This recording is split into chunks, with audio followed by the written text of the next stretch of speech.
Hello friends, good morning to all of you. आज मैं आपको प्रॉबिंग क्वेश्चंस की जो स्किल होती है हमारी, जिसको हिंदी में कहा जाता है खोजपूर्ण प्रश्न कौशल या फिर खोजपूर्ण प्रश्न विधि, है ना। तो इसके ऊपर हम बात करेंगे। आपको कुछ मैं पॉइंट्स बताऊंगी कि कैसे प्रॉबिंग क्वेश्चंस को हम अपनी माइक्रो टीपी के दौरान सूक्ष्म पाठ योजना में प्रयोग करते हैं, किस प्रकार हम बच्चों को प्रॉबिंग क्वेश्चंस के थ्रू पढ़ाते हैं।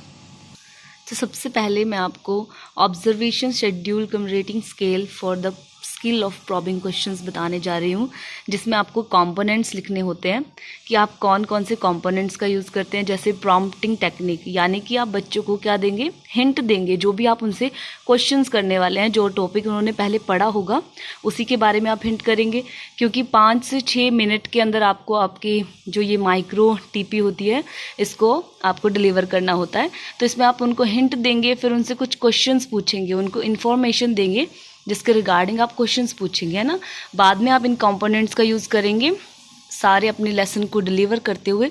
जैसे कि प्रॉम्प्टिंग टेक्निक आपको भी मैंने बताया, सीकिंग फर्दर इन्फॉर्मेशन, यानी आपको इन्फॉर्मेशन देनी है थोड़ी, रीफोकसिंग रीडायरेक्टिंग, यानी आपको रीफोकस करवाना है इन पॉइंट्स के ऊपर और रीडायरेक्ट करना है बच्चों को, एंड इंक्रीज करना है उनका क्रिटिकल अवेयरनेस। ओके, और बच्चों की अवेयरनेस आप उस टॉपिक पे बढ़ाएंगे, ठीक है। फिर आप ग्रेडिंग देते हैं, यानी कि आप ऑब्जर्वेशन जो रेटिंग स्केल है जिसकी मैं बात कर रही हूँ, इसमें आपको ग्रेडिंग भी देनी है, ठीक है।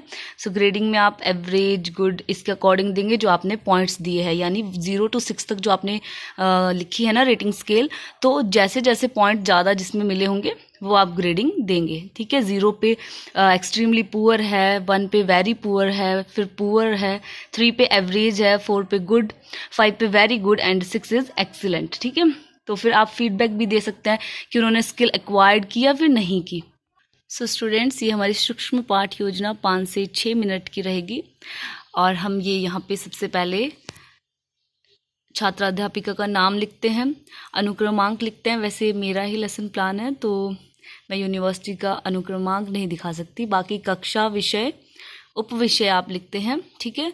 और इस तरह से आपको क्या बनाना होता है, अपना पूरा क्रिया यानी छात्र अध्यापिका क्रियाकलाप आपको दिखाना है। आपने बच्चों से सबसे पहले क्या करना है, शिक्षण बिंदु में मैंने जैसे लिखा है कि प्रॉम्प्टिंग, आपको प्रॉम्प्टिंग करनी है, बच्चों को हिंट देना है कि आप उनसे किससे रिलेटेड क्वेश्चंस करने वाले हो, है ना, क्या पूछने वाले हो, क्या आपका टॉपिक रहेगा, ये आप क्वेश्चंस उनसे प्रॉम्प्टिंग के थ्रू उनको बताएंगे। फिर उसके बाद आप बच्चों से क्या करेंगे, क्वेश्चनिंग उसी बेस पे करेंगे। बच्चे उस पर आप फर्दर इन्फॉर्मेशन देंगे बच्चों को, बच्चे बताएंगे।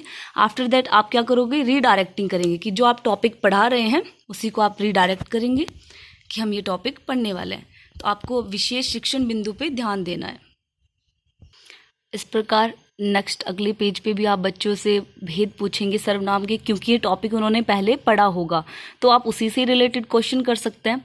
फिर आप टॉपिक पे रीफोकस करेंगे, जो बच्चों ने आपको आंसर बताए हैं आप उस पर रीफोकस करते हुए बच्चों को बताएंगे। ये आपके कंपोनेंट्स हैं जिनका आपको यूज़ करना है। शाम पट पे भी आप थोड़ा थोड़ा कार्य करते रहेंगे और इस तरह से आप बताएंगे, उनके टाइप्स बताएंगे, भेद जो आप उनसे पूछ रहे हैं वो आप उनसे पूछेंगे और ख़ुद भी उसे आप इन्फॉर्मेशन को फर्दर बताएंगे। इस प्रकार से ये कुछ बच्चों की क्रियाकलाप है, आप ये बताएंगे। यहाँ पे श्याम पट पर कुछ कार्य किया गया है वो आप बच्चों से लिखवाएंगे।